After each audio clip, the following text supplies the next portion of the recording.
नमस्कार दोस्तों, आज की इस वीडियो में हम बात करेंगे बीटीएस के नए एल्बम अरिरंग के बारे में।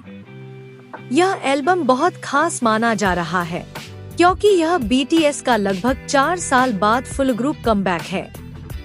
इसी वजह से फैंस के साथ साथ दुनिया भर के म्यूजिक क्रिटिक्स की नजर भी इस एल्बम पर टिकी हुई है। बीटीएस आज सिर्फ के-पॉप ग्रुप नहीं रह गया है, वह ग्लोबल म्यूजिक इंडस्ट्री का एक बहुत बड़ा नाम बन चुका है। जब उनका कोई नया एल्बम आता है तो लोग सिर्फ गाने नहीं सुनते बल्कि यह भी देखते हैं कि ग्रुप अब किस दिशा में जा रहा है, उनका म्यूजिक कितना बदला है और क्या वे अपनी पहचान को नए अंदाज में पेश कर पा रहे हैं। अरिरंग नाम अपने आप में बहुत खास है। अरिरंग कोरियाई संस्कृति से जुड़ा एक बहुत प्रसिद्ध पारंपरिक नाम है। इस नाम को देखकर ऐसा लगता है कि बीटीएस ने इस एल्बम के जरिए अपनी सांस्कृतिक जड़ों को भी छूने की कोशिश की है। यानी यह सिर्फ एक नया पॉप एल्बम नहीं है बल्कि यह पहचान, संस्कृति और वापसी का प्रतीक भी लगता है।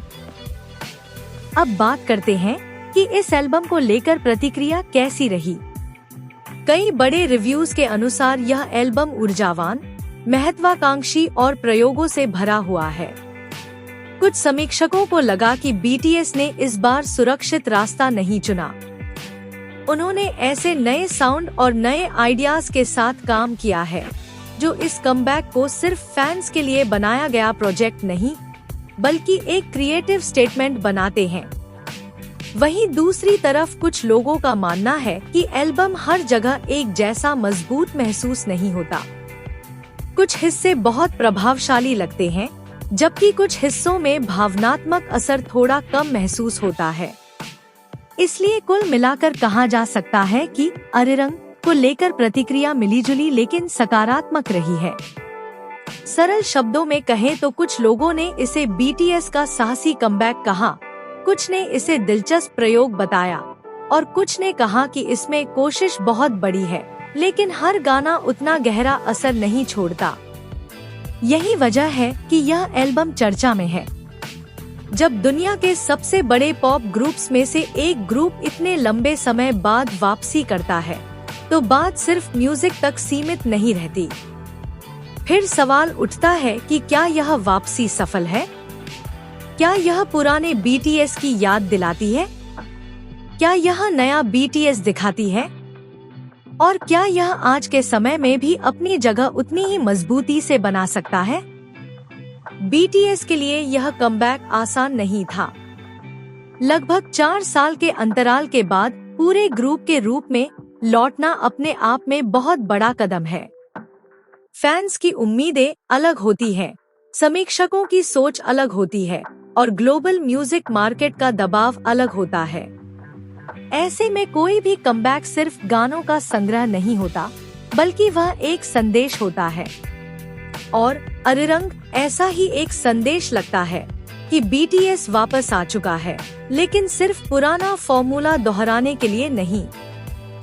इस एल्बम की एक और खास बात यह है कि इसमें कोरियाई पहचान और आधुनिक पॉप प्रोडक्शन दोनों का मेल दिखाई देता है। आज के समय में ग्लोबल म्यूजिक इंडस्ट्री बहुत प्रतिस्पर्धी हो चुकी है। हर कलाकार को खुद को अलग साबित करना पड़ता है। बीटीएस के सामने भी यही चुनौती थी कि वे अपनी अंतर्राष्ट्रीय पहचान को बनाए रखें और साथ ही अपनी सांस्कृतिक मौलिकता को भी न खोए। इसी वजह से अरिरंग को कई लोग सिर्फ एक म्यूजिक एल्बम के रूप में नहीं बल्कि एक नए दौर की शुरुआत के रूप में देख रहे हैं। कुछ लोगों के लिए यह एल्बम इसलिए खास है क्योंकि इसमें प्रयोग हैं।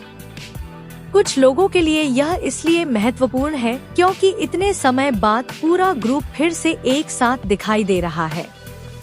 और कुछ श्रोताओं के लिए यह इसलिए दिलचस्प है क्योंकि इससे यह संकेत मिलता है कि आने वाले समय में बीटीएस का म्यूजिक किस दिशा में जा सकता है।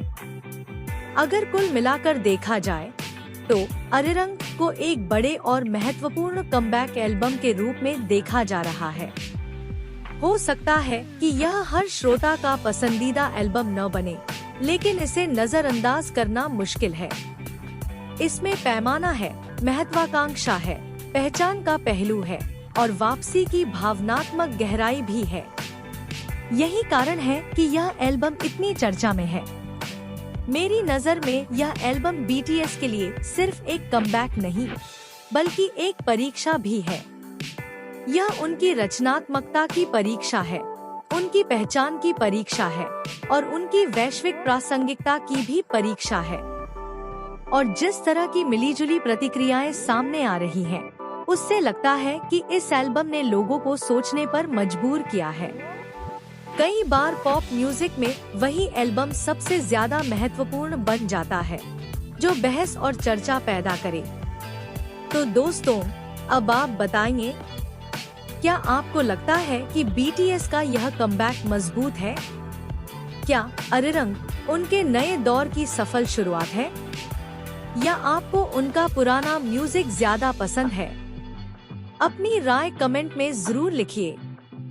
अगर आपको ऐसी ही म्यूजिक अपडेट्स और आसान हिंदी में समझाई गई वीडियो पसंद है, तो चैनल को सब्सक्राइब कीजिए, वीडियो को लाइक कीजिए और इसे शेयर करना मत भूलिए। धन्यवाद।